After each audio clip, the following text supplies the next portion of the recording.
up to me last COD No, next and that's- was like, "Geez, that looks- Whoa! What the fuck was that?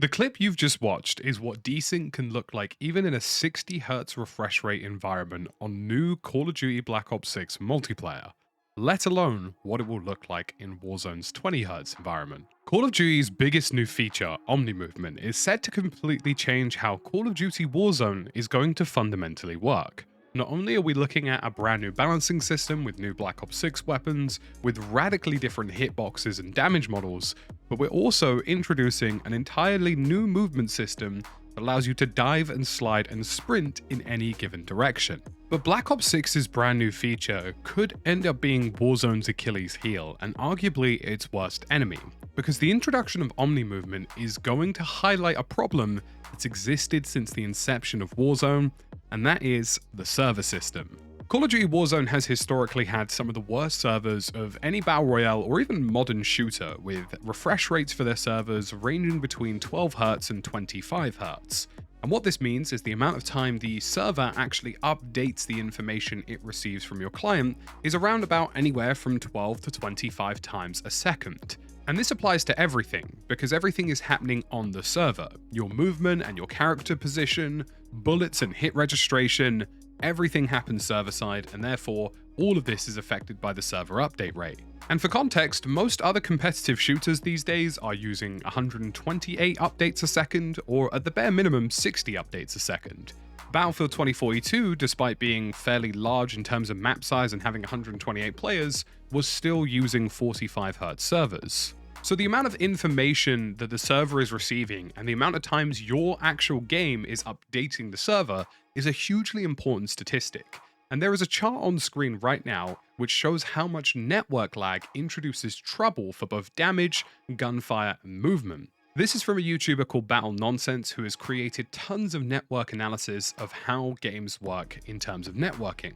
How much delay you see when you fire your gun, how much delay happens between a character moving on their physical system and the server registering it, and also how much delay in between damage being dealt and received. And all of these affect the consistency and fluidity of the gameplay that you're watching. And whilst this might sound like lots of technical gobbledygook, for the most part, this actually does affect every single game. If you've ever died behind cover and you were confused as to how that happened, that's exactly what server update rates are supposed to resolve. If you've ever slid into another player or jumped into another player, and what they see on the kill cam is entirely different from what happened into your game, that is also down to the server sync rate and the update rate. If it's ever felt like somebody has killed you strangely quickly in the game, that is also down to the server update rate, because if a gun fires too quickly in between updates of servers, it packages the damage together, creating a phenomenon known as super bullets. So the update rate is hugely important, and historically in Warzone it has been utterly horrific.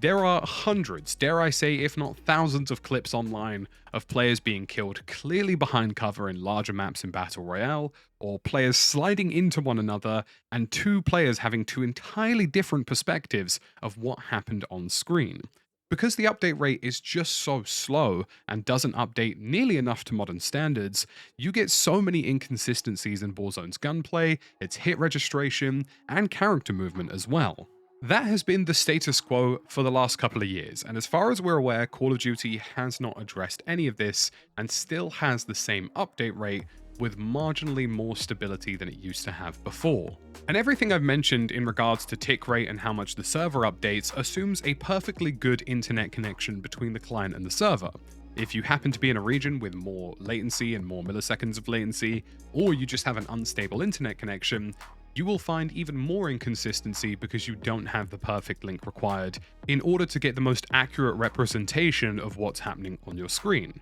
And that's to be expected to some extent. But often, in most modern video games, they will try and deal with this networking issue by compensating for that latency and introducing mechanics that make players who are on worse connections feel like they can still participate. Call of Duty has lots of lag compensation. So that is the basic underlying issue. Call of Duty, at pretty much every corner, has issues with how damage is registered, how visible it is when somebody has fired their gun and the delay between when that's actually happened for them versus when it's happened on the server, and also in terms of movement. And these are all problems that exist in Warzone. Warzone servers have low update rates, but in the modern multiplayer has been using 60Hz servers for quite some time now, which is why in a modern multiplayer setting for Black Ops 6, omnimovement is not going to be an issue at all.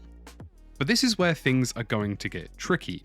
because not only is omnimovement a brand new movement system that means that your character model is going to be moving more than it ever has before in any server environment, we also have brand new hitboxes for characters, and we also have an entire new set of desync. So with all of the issues that Warzone's had in mind, when you introduce omnimovement, you're adding a bunch of problems to the already existing underlying issue of servers not updating enough.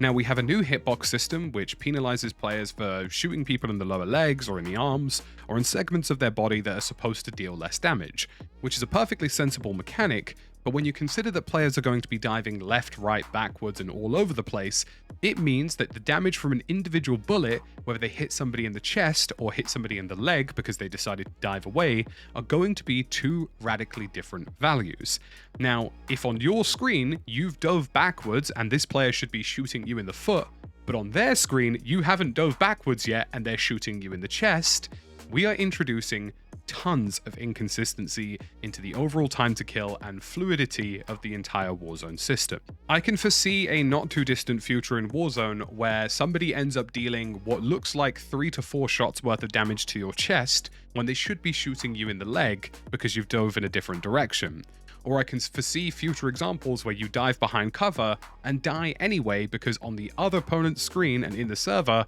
you haven't actually gone behind cover yet. And arguably one of the biggest ones is just third-person character animation desync. There was an issue not too long ago in Warzone, which still sometimes exists, where a player's upper body wouldn't be facing your direction, they would fire their gun and they would be hitting you in the face, because the server hadn't updated the actual direction that the player was looking in time, so they could deal damage at you before you'd even see them look at you. And that's just a simple basic problem on where somebody's looking and in what direction. Let alone where somebody's diving, where somebody's sliding. Are they sliding backwards? If they've slid backwards, how long is it going to take for my screen to show that that player has slid backwards? So I do foresee a future where omnimovement is going to make dying behind cover radically more of a likely probability, and also desyncing gunfights where two players slide or dive into one another, and two very different outcomes happen on both of their screens. There are lots of instances right now in the modern version of Warzone where I've slid into an opponent and on my screen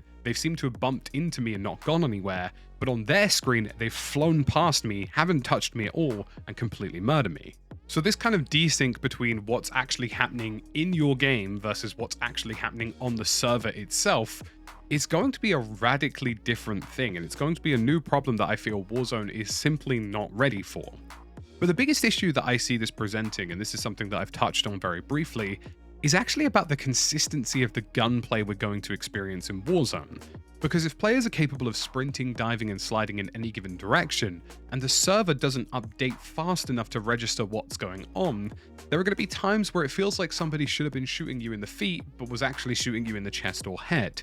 Or there's going to be times where it feels like you shot somebody in the chest or head, but in reality they dove backwards and you were actually dealing leg damage. It's going to cause a huge amount of desync between what's happening in the client and in the game, and it's going to be a complete consistency mess. Now, yes, there may not be hundreds of incidents straight away where players are surviving or dying randomly behind cover when it feels like they shouldn't, but what you won't notice and what it will take more subtle analysis to identify is that there's going to be loads of instances when you should have killed somebody in 4 bullets, but it ended up taking 5 or 6, or you should have killed somebody in 6 bullets, but you ended up killing them in 3. And this is going to be a monumental issue that I simply don't feel the servers are ready for.